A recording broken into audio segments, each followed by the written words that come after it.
Hello, myself doctor Ravikant Prabhat. आज मैं आप लोगों से रिश्ते को मजबूत कैसे बनाएं इस टॉपिक में बातें करना चाहता हूँ। रिश्ते क्या हैं? रिश्ते वो बंधन है जो एक इंसान को दूसरे इंसान से जोड़े रखता है। क्यों आजकल के लोगों के रिश्ते सर्कस जैसी बन के रह गई है? हमारे अंदर से कौन कौन सी इच्छा प्रकट होती है किसी रिश्ते को लेकर?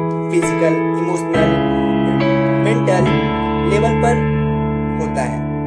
रिश्ते तभी मजबूत होंगे जब हम सिर्फ अपनी जरूरत का ख्याल ना करके पार्टनर या दूसरे इंसान की जरूरतों को समझें, उसका ख्याल रखें, ना कि सिर्फ अपनी खुशी, जॉय, फन के लिए इस्तेमाल करें।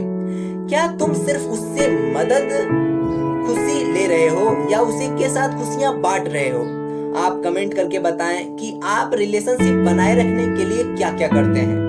हम आपसे रिश्ते को लंबे समय तक बनाए रखने में, चाहे वो हस्बैंड वाइफ रिलेशनशिप हो, चाहे वो परिवार हो, चाहे वो दोस्त हो, चाहे वो काम में एम्प्लॉयर के साथ रिलेशनशिप हो, चाहे वो न्यूली कपल के साथ रिलेशनशिप हो, इन सबको अपनी अपनी रिश्ते में ईमानदारी और समय देने की जरूरत है। सदगुरु कहते हैं, don't try to manage the other person, just see how to include the other person. मतलब वे कहते हैं कि रिश्तों में कभी किसी को मैनेज मत करो, हमेशा देखो कि तुम्हारे साथ वो कैसा जुड़ा हुआ है, कैसे बॉन्ड बना हुआ है तुम्हारे साथ। ये हमें देखना होता है, ये हमें समझना होता है। इंसानी रिश्ते की बात करें तो देखते हैं कि इंसान एक दूसरे से कैसे जुड़ा हुआ है, एक दूसरे इंसान को पकड़े हुए है, वो इंडिपेंडेंस स्वतंत्र नहीं दे रहा है, एक दूसरे को घुटन भी लगती है कभी कभी। ऐसे सिचुएशन में दूसरे इंसान क्या करे? लेकिन दूसरे नजरिए से देखें तो कुछ रिश्ते में फ्रीडम देते हैं लोग, एक दूसरे को समझते हैं, एक दूसरे से छोटी छोटी खुशियों की कुर्बानियां देते हैं। रिश्ते जैसे माँ बेटे के रिश्ते, गर्भ से लेकर युवावस्था तक उसका ख्याल रखना, उसका पालन पोषण करना, वो भी बिना स्वार्थ के।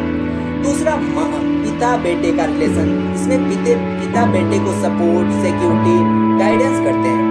बात हम टीचर फ्रेंड्स की करें तो लर्निंग एंड शेयरिंग का ये रिश्ता होता है। The fear of being alone, ये अहम मुद्दा बनता है हमें किसी के साथ रहने के लिए। हम 5 ऐसे पॉइंट के बारे में बातें करना चाहेंगे जिससे रिश्ते मजबूत बने। पहला, काइंडनेस। हर रिश्ते में दयालुता का भाव होनी चाहिए, एक दूसरे को समझें।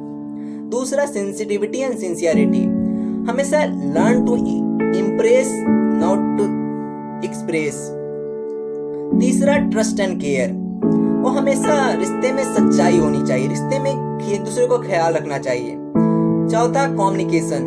हम कौन कौन से शब्द यूज कर रहे हैं, उसमें खुद को दूसरे के जगह पर रख के देखें कि हम खुद की बात कैसे लगता है हमें सुनने पर। पांचवा, अवॉइड लॉजिक एंड रीजन। कभी भी किसी रिश्ते में लॉजिक और रीजन मत लाओ कि हाँ इस वजह से हुआ, नहीं, कभी नहीं। आप रिश्ते को मजबूत करने के लिए कुछ और इन्फॉर्मेशन लेना चाहते हैं तो relations bond and bondage by Sadhguru, जो आपको नीचे लिंक मिल जाएगा। आप कमेंट करके बताएं आपको कैसा लगा, आपको इससे मदद मिली या नहीं। लाइक और सब्सक्राइब कर दीजिएगा। Thank you.